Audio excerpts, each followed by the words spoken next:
and on behalf of Ilsley Library, I welcome you to our Vermont Humanities Council Snapshot event, When Cultures Collide, with Rene Pellerin. We extend our thanks to our partners at the Vermont Humanities Council, as well as to the generous underwriters who make it possible for us to offer such a rich and robust programming. The sponsor of our entire Snapshot season is the Vermont Department of Libraries. Tonight, we come together from across the state to listen, to learn, and to be inspired in community. Before we begin, I have a few brief housekeeping items. I'd like to thank the Friends of Ilsley Library, whose support makes possible programming here at Ilsley. Thanks to Crystal Heyer for interpreting, and Tia for providing environmental information to Rene during the talk. Thanks also to Jacob Pelletier of the Vermont Humanities Council for facilitating a broad range of programs for the series. Thanks also to James Corbett and Kurt Broderson of MCTV for providing a live stream for our program. Our next Snapshot event, hosted by the Brownell Library, is the 1960s Fluxus art movement, Blurring Art and Life, with John Kalaki and Sean Clute. It's on September 18th at 7 p.m. Please be sure to register online to receive a link to the live stream. And now it is my pleasure to introduce our speaker. Rene was born in Quebec, Canada. He grew up in Vermont, graduating from Austin School for the Deaf and later attending Gallaudet University. Long recognized by his deaf peers as a sought-after storyteller, Rene expanded his repertoire in recent years to chronicle DeafBlind life, learning through laughter as Rene The Unstoppable. He has taught numerous workshops on behalf of on being deafblind, having Usher Syndrome, and using haptics. He is a consultant for the DeafBlind Equipment Distribution Program for Vermont. And for many years, he was a weekly contributor to the Deaf Digest. Please welcome Rene Pellerin.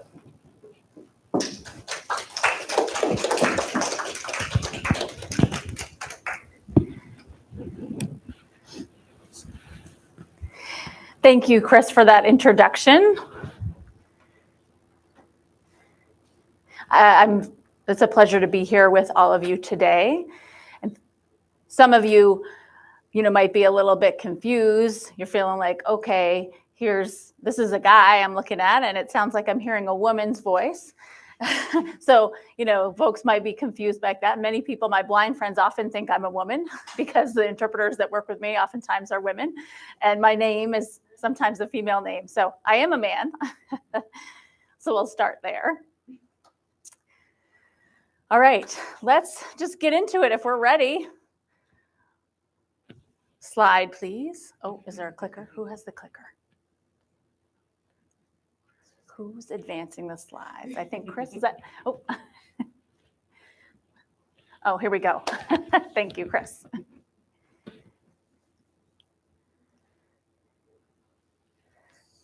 So we'll start with this story I call Parting the Red Sea. my family had been on a trip traveling to the DC area. And we were in the Alexandria area, which is very close to DC if you're familiar with that area. So we were all, loaded up in the car, and we, headed out on our family trip from Vermont. And we always have the typical stops we make on that trip. We stop and see my wife's family. She has a sister who happens also to be deaf. We head through Connecticut, and then we go through Pennsylvania. We see part of New York. We make quite the trip of it. And Pennsylvania roads, I can always tell when we've hit Pennsylvania because the road topography is quite different. It's a lot rougher than many of the other states.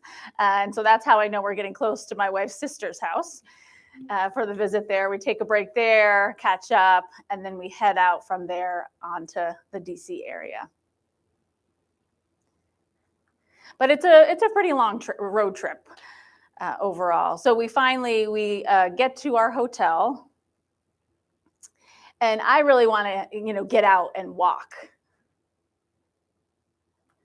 Just because I want to really get my buns exercised, and sitting in the car doesn't really do that for me. So I want to get out there and get some steps in. So I want to walk in the downtown in Alexandria.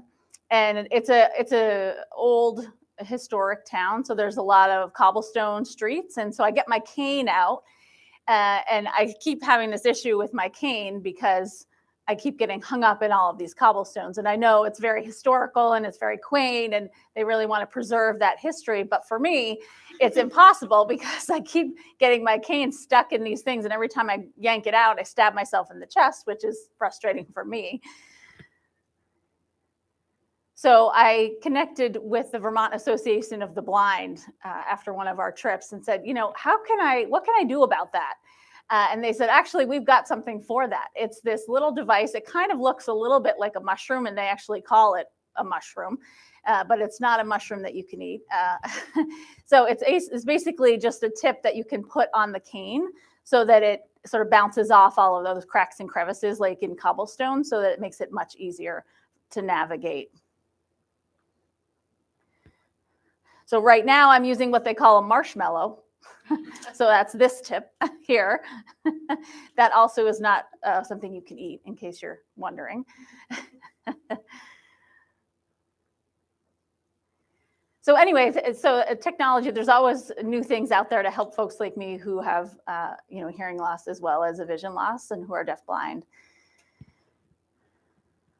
So anyway, on one of our trips, we got to the DC area, and it happened to be a July 4th, which worked out because there was going to be a very large display of fireworks. So we got to our hotel and got settled and got something to eat, and then we went out and found a parking spot so that we could head out to where the fireworks were happening. Because as you can imagine, it's the DC, Virginia area.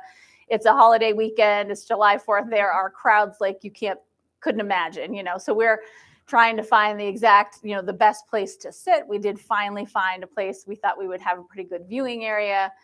The kids went to do kid things, and my wife and I went and, spent a bunch of money. And the kids were spending our money sort of at the other end of town. So we found a spot to sit, and we kind of just enjoyed watching people go by. It was the place where we were sitting was right along the Potomac River, which is where the display was happening across the river.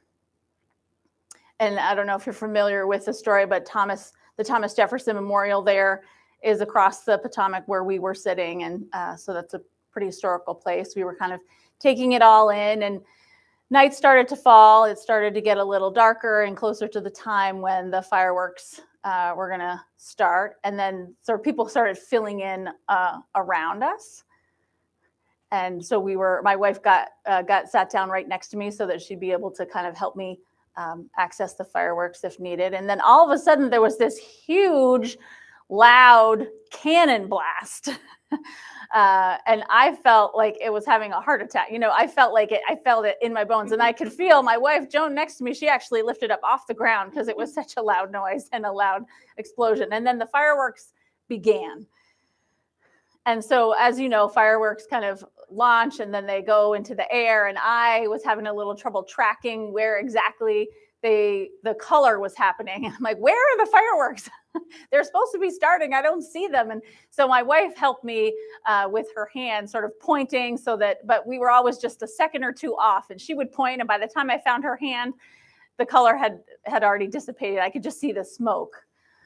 So with my vision condition, I have what's called tunnel vision. So basically it's like looking through a funnel, so I only have this circle of vision. So locating something in space is pretty difficult, and it takes a little time, a little searching.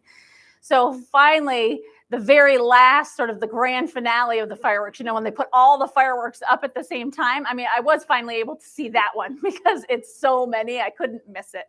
But that was really the only one I got, full sight of, but that was plenty. That was a lot of light and color for me.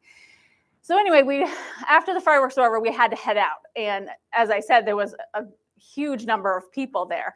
And my wife, Joan, was guiding me because it was after dark and it's hard for me to see after dark. And so I was kind of gripping with my nails onto her elbow. And I was almost getting disconnected from her, and I didn't want to get lost in the crowd. And so she took my hand and spelled cane. And so I took my cane out, and it was just like the parting of the sea, of the Red Sea. And I just put my cane on the ground, and all of a sudden everybody sort of got out of the way, and we were able to leave the fireworks without issue. And it was really just amazing. The cane was pretty powerful in that moment.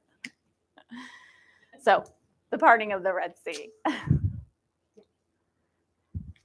Oh, here we go. Here's the visual for that one. So there we are with my magic cane.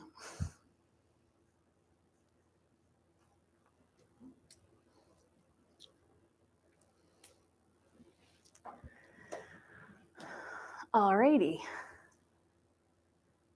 So this next story is about my experiences going to large deaf events. For example, the National Association of the Deaf has a biennial conference that they host where deaf and deaf-related folks come. Can be 2,500 deaf people from all over the United States coming together for meetings and workshops. There is a business meeting that happens for the organization. So there is a lot of socialization and a lot of social opportunities for deaf folks like myself. So I enjoy going to those conferences, and I always would just register, and they offer, all the registration information and kind of the explanation of all of the workshops that happen. And so I would always pour through that information and locate the rooms of the workshops that I want to go to. And then I take a look at the hotel map and map out exactly where I'm going to be as opposed to where the rooms are going to be, so that I'll be able to navigate myself from place to place. I have what's called Usher Syndrome, which is a condition that combines what's called retinitis pigmentosa, which means that you have a narrowing of your visual field. As I mentioned, the tunnel vision before. So that is the visual condition that I have. And when that retinitis pigmentosa is combined with deafness, it's called Usher Syndrome, and which is what I have. And it came about because people realized that there was a lot of deaf people who also had this visual condition of retinitis pigmentosa. And they found about between 8 and 12% of the deaf population actually have retinitis, or have Usher syndrome rather. There are a number of different reasons why that happens. The reason I have Usher syndrome is because my parents were actually third cousins to each other. They had the same last name, Pellerin, and they got married, and here I am.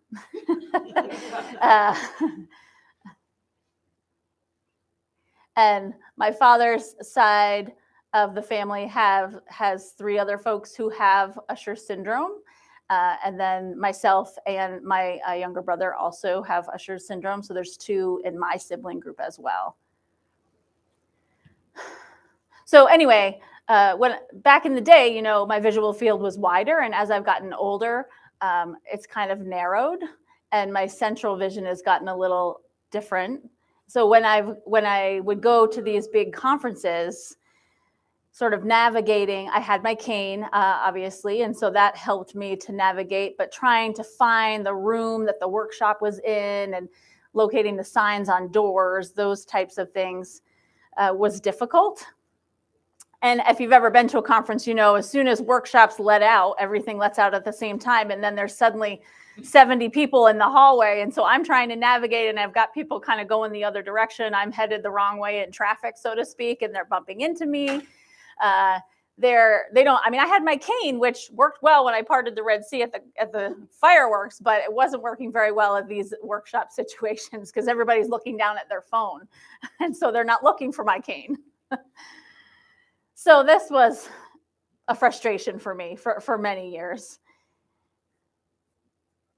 And then so I would be at the conference for the week, and you know, then I would head home after, and there wasn't really much that I felt like I could do to improve my experience. And as I said, those conferences happen every 2 years. And so one year they sent me all of the information about the conference, and they're like, "Hey, come to the conference. We're having it, you know, wherever we're having it." And I thought, well, last time I went with my vision the way it is now, and even with the cane, it was pretty frustrating. I'm not sure I'm going to go. But then as I was reading through the information, I saw something called an SSP. We offer SSPs for deaf-blind people.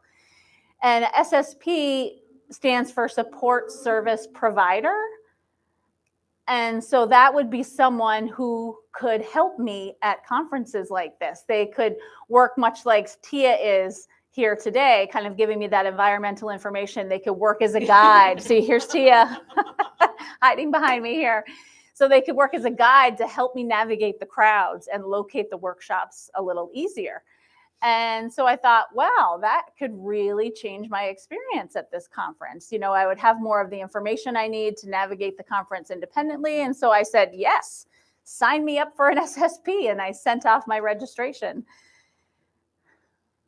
And they sent me a confirmation saying, you're confirmed for registering for the conference, and we've got you an SSP ready. And so I headed out to the conference, and oftentimes it's a family affair.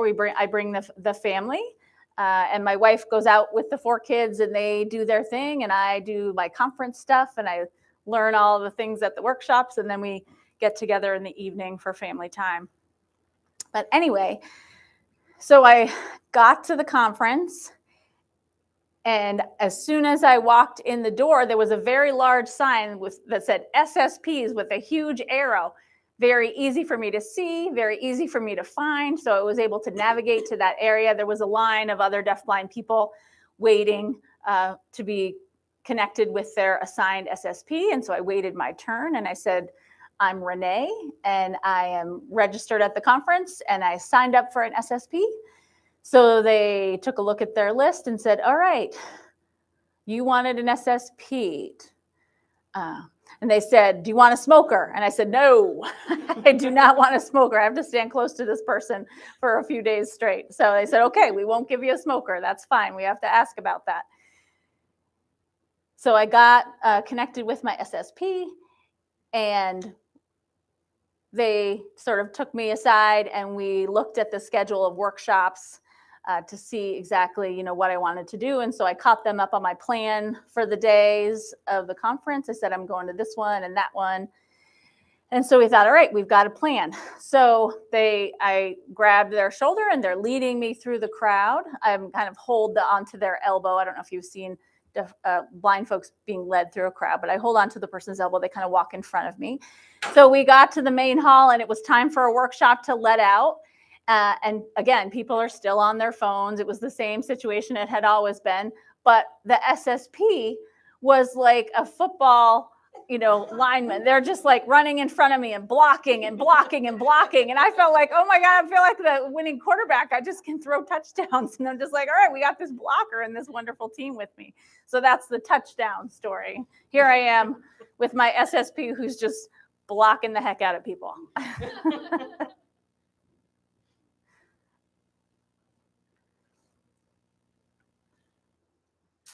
All righty.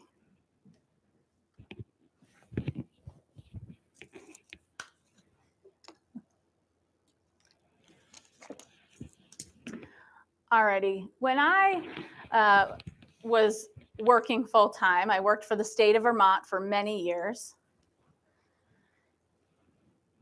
So, which meant I required the use of a lot of interpreters for communication access. Without interpreters, I couldn't very well communicate with my coworkers and do the work that I needed to do. I worked for the Division of Vocational Rehabilitation, which is now an old name. They've now rebranded, and I don't know exactly I can't remember what their new name is, but anyway, it's still vocational rehabilitation at its core. So I helped people with disabilities, any different types of disabilities, become employed. We provide training, maybe that's college or some other types of training. Anyway, we have a variety of different resources that we can provide for folks. So I was a VR counselor. I was a specific VR counselor called an RCD, or a rehab counselor for the deaf. So that was my job with the state for many years. When I started work for the state as a rehab counselor, the VR here in the state had never really had a deaf employee, had never had to provide interpreter services, so they didn't really know what to do. And I said, you know what, don't worry about it, I'll take care of it. So I said, well, I need to find an interpreter who's going to be able to work with me on a regular basis and provide that communication access. Because I worked with folks who were deaf and signed, but also people who just had some hearing loss and didn't know any sign language. I also worked with all of my coworkers in my office and with other offices in the state, and none of them knew sign language. So I was going to have an interpreter on a pretty regular basis. So I took a look at the list of interpreters in the state and the folks who were close to where I was going to be working. And, I kind of went through the list. I called up the first person, and this was in the days when I utilized TTY for communication. And I don't know if anyone has ever seen or used a TTY. It was old technology for helping people like me who are deaf to talk back and forth. And so I had to have a TTY apparatus. The person I called also had to have a TTY apparatus. But that's the technology that was available to us when I first started working. But anyway, so I would, if the person answered when I called someone using the TTY, the light on my TTY would flash. That told me that they were talking into the receiver and not having it on their TTY. And so my job then was to kind of hit the buttons on the TTY. It basically looks like a little typewriter with like couplings on the top to hold the old phones. So I would hit buttons and they would make this terrible beeping racket. And the person on the other end said, oh, this is a TTY call. So I've got to put it on my TTY. So anyway, I got connected with her. And I said, hey, this is Rene. I really need someone to interpret for me at work. Could you do it? And she said, oh, sure. I'll do that. And so we set up a couple of meetings, and she came to interpret for me. And this first person I said was they had a lot of mouth movements that looked like their mouth was like a mile wide. I was just like, that's just too much for me. I can't handle that. I said, she interpreted for a couple of my meetings, and I said, thank you very much, but I don't think that's going to work out. That's just not going to be someone I want to be looking at every day. So I went back to my list, and again, I went through the whole process again with the TTY and called. And see how I'm signing that I called these folks, because at that time it was rotary phones, met probably before some of you were born. I don't know, maybe you remember this kind of phone as opposed to the push button phone. I'm signing it differently because it was differently. Anyway, so I called the next person on the list, and I see the light flash, meaning they're talking, and I hit the button and, blow their eardrum out with the beeps, and they put their phone on the TTY, and I said, hey, this is Rene. I'm looking for somebody to come and interpret for me at VR a little bit. Do you think you might be available? And they said, sure. And so we set up a time to meet with a client. And this person had just a very, very high-pitched, excitable voice, which I could even tell was not going to be a fit for me. And I thought, okay, well, this is another one. This is not going to be. So again, thank you very much for coming in, but I don't think this is going to work out. So I went to the next name on my list, which happened to be someone who lived in my town. It was the name I was looking at. Let's see, it said Joan Pellerin. And I thought, well, that sounds familiar. Oh, wait, I know how I know that name. She's my wife. I guess I can't have her interpreting for me. So I got a big black marker and I just scratched out her name on the list because I can't have that. I don't want her bugging me at work. So then I went on to the next name, which was another interpreter who lived in the Northeast Kingdom area of the state, which in that area of the state, there's not a lot of deaf people, but there are 5 interpreters who at that time were living there. So it's like the most concentrated population of interpreters and the least concentrated population of deaf people. Is just an interesting thing. Anyway, so I called her up. And again, I went through the same process and blew her eardrum out with the beeps and all of that stuff. And I said, hey, it's Rene. I'm looking for an interpreter for some of my appointments. Could you come on down? And she said, sure, no problem. So we set up a couple of client appointments, and I started in on my VR spiel, and I could tell the way that she put my signs into English, that sounded just exactly the way I would like it to sound in English. And I thought, this is going to be a good match. And then her signing for the person who was talking to me was really fluent, and just I was able to understand her very well. And so I said, all right, you are hired.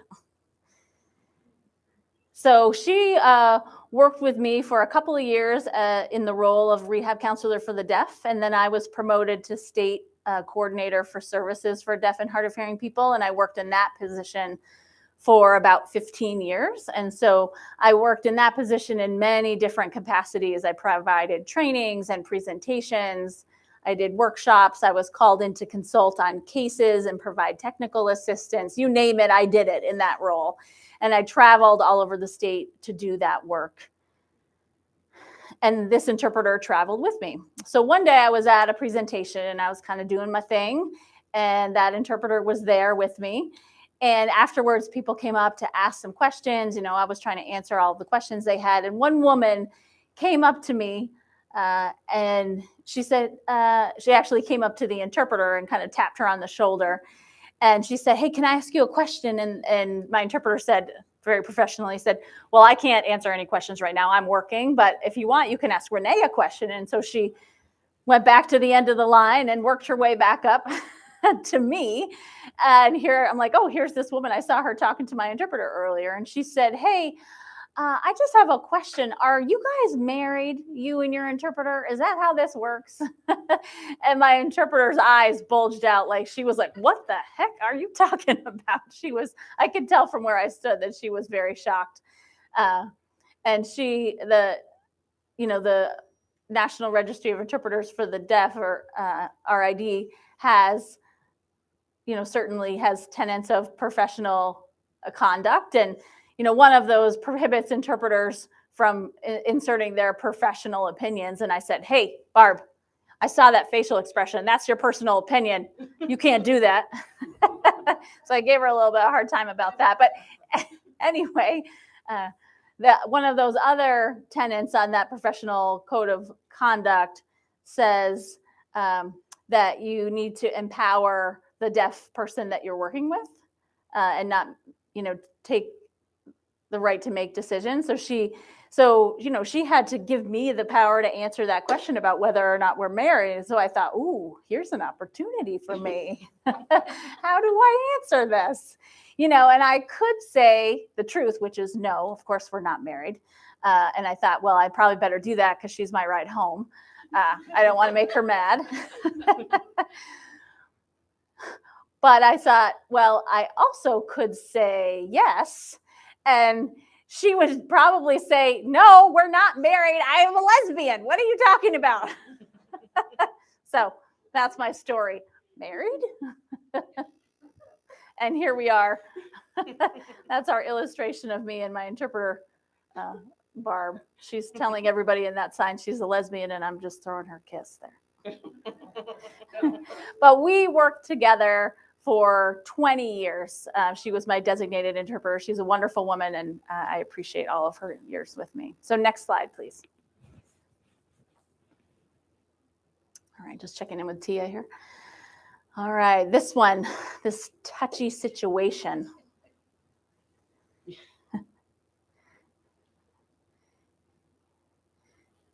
This is a fairly new experience and story for me.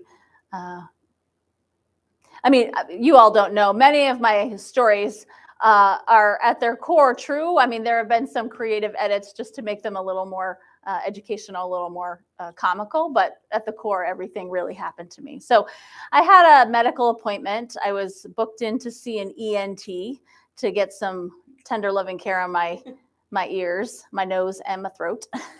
So that's the ENT. I don't know if you've ever been to an ENT, but it's an ear, nose, and throat doc. But anyway, I was in for a cleaning, you know, where they really just go to town on my ears.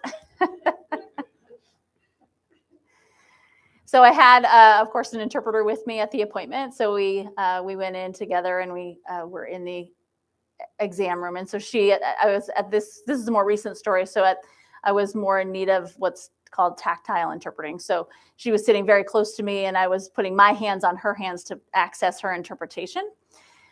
So the doctor came in the room, and they had a student doctor with them. You know, you've probably had that happen at some of your appointments. And I always say I'm happy to have a student come in. I like to pick on them and give them a hard time. So anyway, this doctor had a medical student with them for my appointment.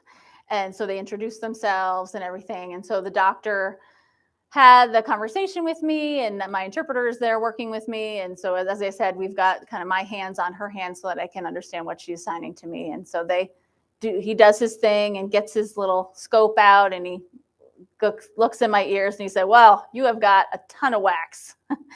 And they actually had this kind of newer technology at the time, which was like a vacuum that they can stick in there and like suck out the wax, as opposed to having to like wash it out with water. So it was actually really cool. I felt like he was giving my eardrum like a little massage, and I was like, oh my gosh, that feels so great. I was like, wow, that is nice. And then he went in and went to town on the other side, you know, and I was like, oh my gosh, that feels so good to have that like massage like deep inside your ear. And I was like, wow, that is great. So he finished up with the vacuum, and then he checked in one side, and the light came right through the other. So he knew he'd been successful in getting all the wax out.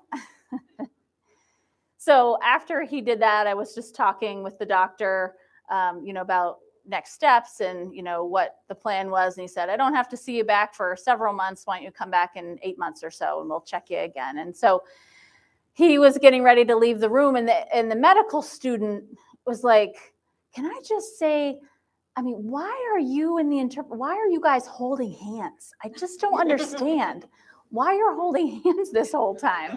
And I thought, does this look like holding hands to you? You know, and I said, it's not so much holding hands. Like, you know, you remember when you were in high school, and you may probably learned about Helen Keller. And I said, well, think of me like Helen Keller. And this is my Annie Sullivan. Okay. So that's what we're doing. We're not so much holding hands as we're, you know, she's actually signing, and I'm putting my hands on her hands so that I can understand the signs, because I can't see very well. It's hard to communicate.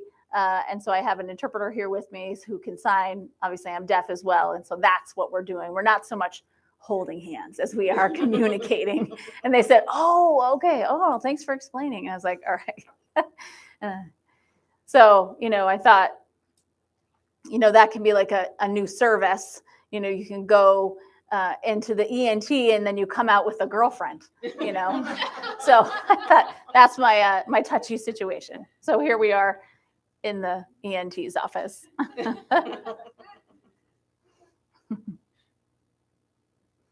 All righty. Next.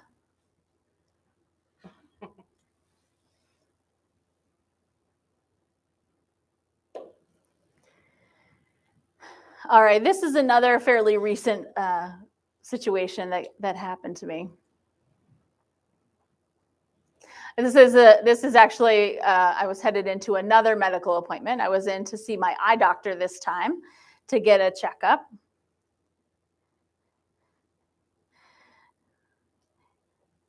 I mean, I have a number of issues happening with my eyes. I have a number of professionals to help me because I have, as I said, Usher Syndrome and retinitis pigmentosa, which is a vision issue. So anyway, when I make an appointment for a medical appointment, I make sure that they are able to provide an interpreter. And then I reach out to the interpreter and I say, do you mind just meeting me at the front door so that we can go in together? I'll be standing at the front door. You find me. Because at that time, I didn't have access to someone like Tia who could get me to an appointment and kind of guide me in the building and get me into the waiting room. I just was kind of on my own. So I would ask the interpreter to fill that role. So anyway, I got someone, a volunteer driver who could drive me. And that person, those folks obviously don't know any sign language. So we just sit in the car in silence for the half-an-hour trip to the doctor's office, which actually in this case was at UVM Medical Center. So I don't know if you've been to UVM, but they have that large drive-up circle and you kind of get off. There's a lot of traffic. There's a lot of people in that lobby coming and going for various reasons. And so there I am with my cane. So I navigate next to that big revolving door and I kind of stand there to wait for my interpreter as we had planned. So someone comes up to me and is trying to talk and I gesture that I can't hear them and then I'm deaf. And so they grab my hand and try to pull me. And I said, no, I'm good. I'm good. I'm going to stay right here. I'm trying to gesture and just like, I'm just going to stay here. But they were very committed to their helping. And so they said, no, come on. And they're trying to pull me and I'm trying to stay there and say, no, I'm not. They were very stubborn. So she went into the building then and she comes back out with a second person. And the second person is holding an iPad, which you've seen an iPad. It's a small device. And so on the iPad, they've got me connected now to an interpreter on the screen. So it's a remote interpreter. We call that video remote interpreting or VRI. So that's what they've come out. I'm trying to spell. I'm trying to make a V there with my hand and my hand cramped up. But anyway, so they bring this device out to me. But if I'm legally blind at this point time in my life, my vision is very limited. I'm standing out in the sun and they bring a screen to me, which has got glare. I said, I could sign to the person and I was able to sign to the person to say, hey, I'm blind as well as deaf and I can't actually see you. But tell them I'm waiting for my interpreter to meet me here. So I'm good. But I can't see anything that you're saying. So if you're going to sign to me, Mr. Interpreter, on the screen, I'm not going to be able to understand you. So just tell them that.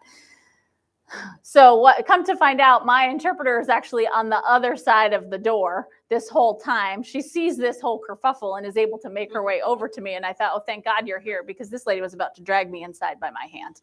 But anyway, this is my remotely amusing situation. So you see here it's depicted. Here I am with my question mark just standing there and my interpreter's over there on the other side. Just missed the connection. Next slide, please. Oh, never. Oh, yes. Okay. All righty. Hockey, one of my favorite topics.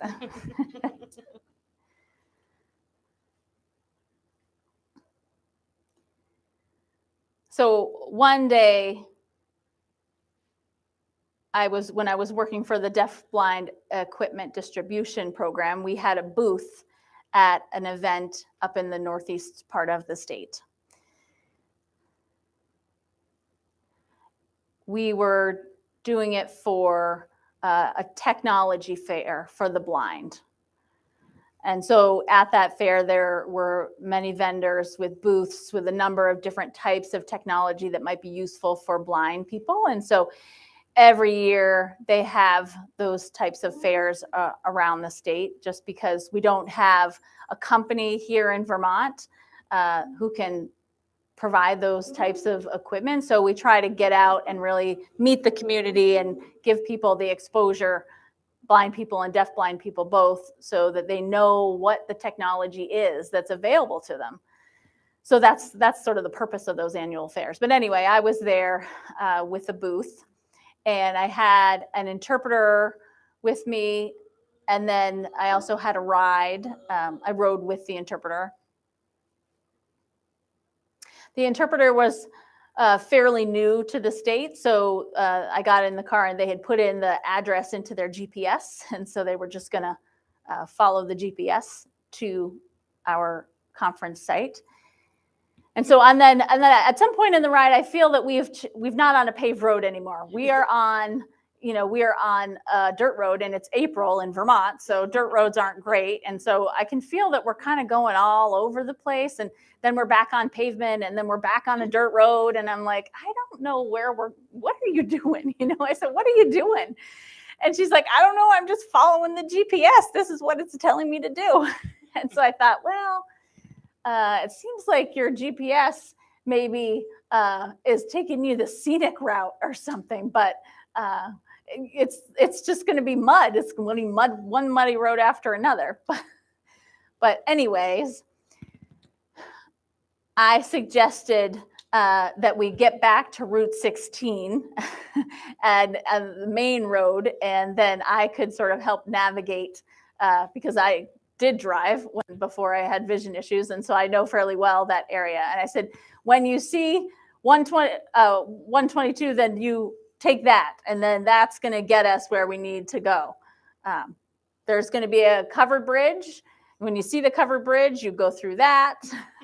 It's a very small covered bridge, but don't worry, it won't fall on us. So then she followed my directions to a T, and we were able to get there safely, and we got our booth set up, and we were greeting some of the conference participants, and one guy who also had Usher Syndrome, but was not someone who signed. He spoke for himself. But anyway, he came up to our table and said, hey, what's this? So I was kind of talking to him about that, and the interpreter was interpreting for me. And then he said, so you're signing, and then she's signing, and you've got your hands on her hands. So is that like Helen Keller? Is that what I'm seeing? And I'm like, well, I'm not Helen Keller. I'm Rene. But he laughed at my joke. But anyway, so I was talking him through some of the equipment. And then again, so workshops were starting to get started. So everybody was kind of headed to the workshop, and there wasn't anybody in the vendor hall anymore. So the booths were kind of empty.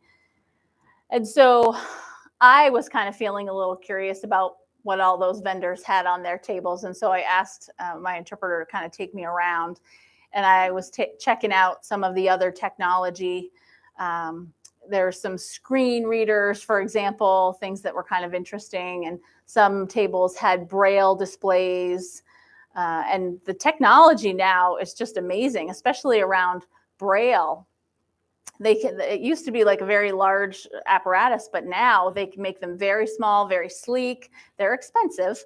They are between $2,000 and $5,000, these Braille readers, but they're very handy and very portable. But anyway, I was making my way around the different booths, checking out some of the equipment. And then I came upon a really big display that said blind hockey. And I thought, wow, blind hockey. Like, I'm Canadian born and I love hockey, I mean, that's part of my DNA. So I just thought, what is blind hockey? So I said to the guy at the table, I said, and who was blind himself, I said, hey, I'm Rene. And he's like, oh, I remember you, Rene. You're a funny guy. I've seen your show. And I was like, okay, great. Obviously, he's seen my show. He knows I'm funny. So I said, hey, it's good to see you again. Glad you were able to see my show at some point. But I said, I see this blind hockey sign. Like, what's that about? And so he said, oh, well, actually, it's hockey, but it's just with a little bit of a different puck. And he gave me a puck. It's like this big, it's huge. So plus it makes a sound, like it rattles, so that when it's hit around the ice, you can actually hear it and follow it, as well as see it because it's so big. So when you hit it, you like kind of listen for where it goes, and then you skate over to it. You find it that way. So he's like, hey, you want to play? And I was like, oh, well, the only problem is that I'm deaf, so I can't actually hear the rattle either. So I wouldn't be able to follow it visually or with my hearing. So he said, oh, okay, well, and he thought for a minute, and he said, you know what, you can be our goalie. That'd be perfect for you. And I thought, me? I'm like, I can't hear it coming. I can't see it coming. That doesn't seem like the best idea for me. But I thought for a minute, and I thought, well, actually, I have an idea. I know how I probably could be a goalie. I'll just use my SSP, and I'll just put her out front. Just do this. Right? So that makes me the goalie. And then so here's my poor SSP with the puck coming at her.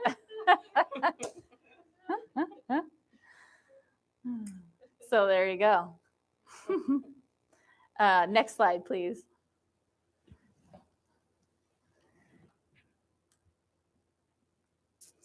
All righty, this is my window washer story.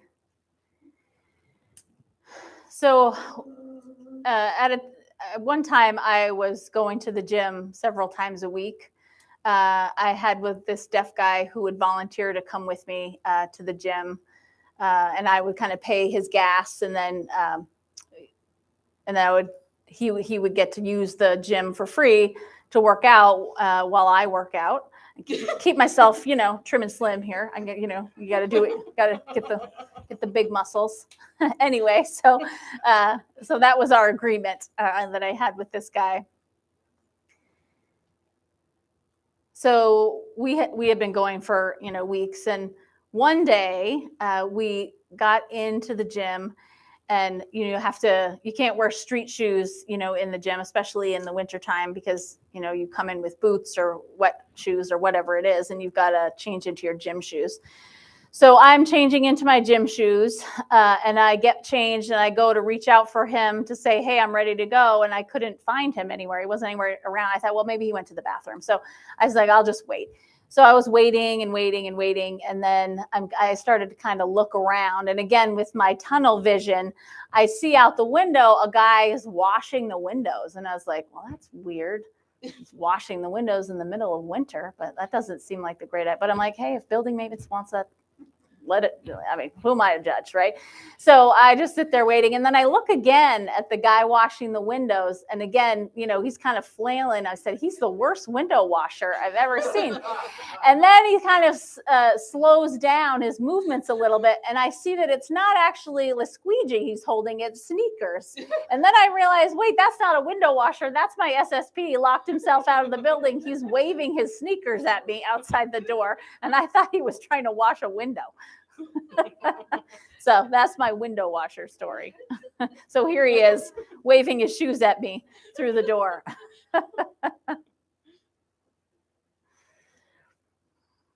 All righty, next slide, please.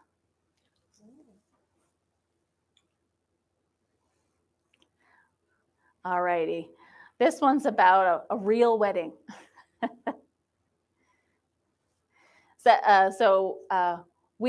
I got married August 11th, 1979. So my wife is impressed that I remember that date. So, so anyway, we were getting married near Hartford, Connecticut, near the area where my wife grew up, in a small town in that area. So we had a hotel booked there. And we had family and friends, obviously, in town. And we basically kind of took over this little hotel. But anyway, my wife's cousin and I had some errands to run to get ready for the wedding. We had to go get our tux and, the shoes, and we've got to get the corsages. She'd given me a list of things to do to get prepared for our wedding. So we were out and about doing our errands. So we went, we got the tuxes, we got the shoes, we got the corsages, we were checking things off, feeling very productive. And then we got back in the car to head back. And we stopped at an intersection where there was a stoplight. And we were a couple of cars back, but right in front of us was a small moped. And so we were just kind of sitting in traffic. And then all of a sudden, the wind kind of picked up, and it was just all of a sudden very, very windy.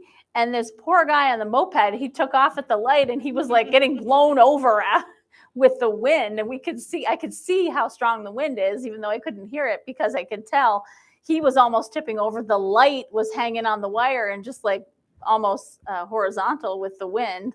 And I thought, oh my gosh, this is a storm coming in. So we got our green light, and we took off down the road. And then we got closer to the hotel, and there's an old sort of military museum that was on that same street. And as we passed by, we saw that many of the airplanes that had been on display on that front lawn had been tipped upside down. And we thought, that must have been some really strong wind that came through here. So we got to the hotel, and we were fine. We kind of got our clothes all put away. We were getting ready for the rehearsal dinner that night. So we went down to the restaurant, the whole group of us, and we got to the restaurant, and they said, hey, we don't have any electricity, so we can't do the rehearsal dinner here because the storm took out our electric. But they said, don't worry, we'll find another spot for you that does have electricity. So they helped us make a reservation somewhere else. And so we got to a different restaurant, which worked out well. So we had our rehearsal dinner, and we ate. And then we got back in our cars to get to the hotel. And my wife and I, we went our separate ways for the night before the wedding. And, I had a great sleep, very excited about the wedding the next day, and seeing Joan again. And so I was just very happy, ready to go, thinking about all of our life together. But anyway, so the next morning, I got up and got ready, got all beautied up, got my tux on, got my corsage on, got my shoes shined up, ready to go. And my friend, who was the best man, we got in the car to get to the church.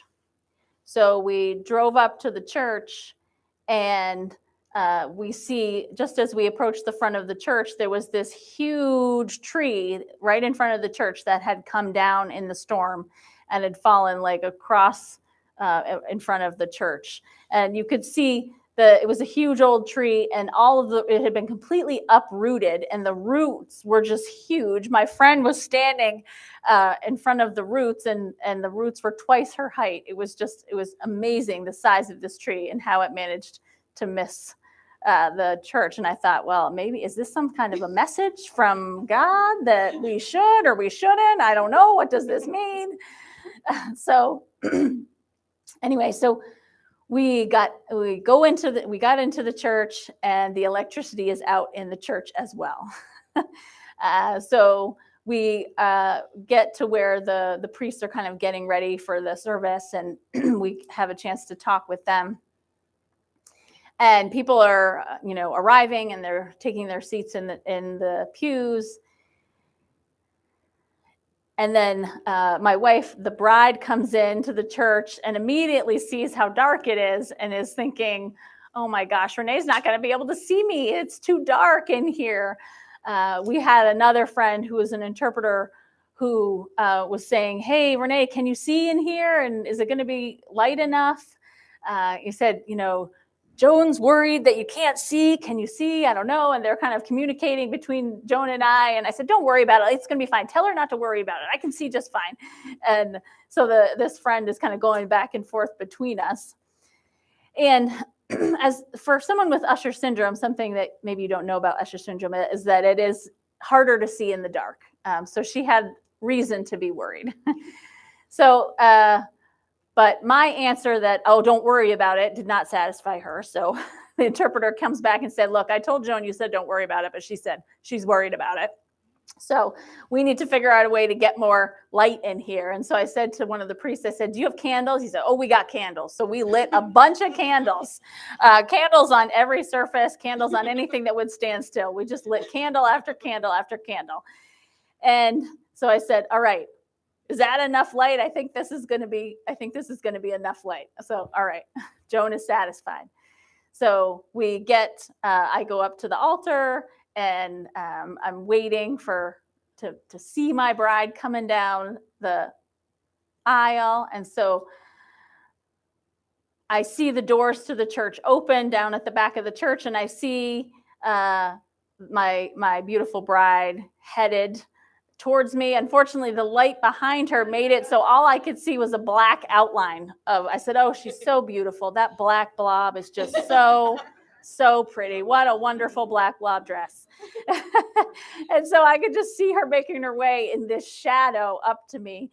And then when she got to the front of the church, up closer to me, she said, "Can you see? Did you see?" And I said, there was this other priest who was working with us who could sign, and so he was kind of interpreting for us through the wedding. And I said, the candles, they're great, but I need them to be closer, and so I can't really see you. And so he said, all right, fine, we'll move some of these candles a little closer. And I said, okay, great. And so he moved some of the candles closer so I could see his signing. And I said, well, they need to be a little bit closer. And he said, okay, well, I'll move them a little bit closer. So he's getting these candles closer and closer to him in his priestly garb. And I was like, and then I said, okay. And then he's trying to sign to me without getting his garb into the candle flame. So he's signing like, hey, can you, and he keeps drawing his hands back to his body really close so that, hey, do you take Joan? And so he didn't have a lot of room to make his signs because the candles had to be so close to his body. So he kept drawing his hands back very quickly and signing very close to his body. And it was kind of comical to watch because I thought at any moment he's going to burst into flames. And I kept saying, hey, I can't see you. I need more. And he's like, I can't give you any more. I'm going to catch on fire. And so here is our almost flaming priest who is trying to interpret for me at our wedding.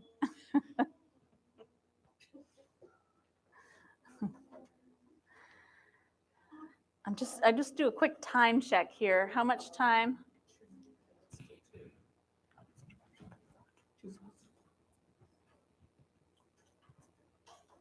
Okay, great. So before I wrap up, I do just want to say and give credit to the artists who did all of these drawings here in my PowerPoint and really illustrated all of these experiences. So Adam, you're here somewhere. If you can just stand, if we can give Adam a round of applause for his wonderful illustrations of my stories. So I talked with him about the things that I wanted to show in these illustrations, and he sent me, and we did it all through email. He lives here in Middlebury, actually, and so we did it all through email. I don't live here in town, and so he just did some really amazing work and really caught the essence of these stories in his illustrations. So I really appreciate that. So is this the last slide, or is there? Oh, it is. There we go. Perfect timing. Thank you so much.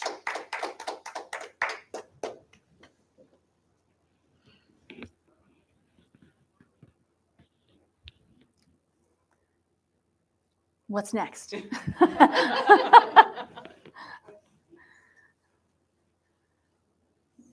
there anything you would like to say, Chris, or is that a wrap? Thank you very much for the wonderful presentation.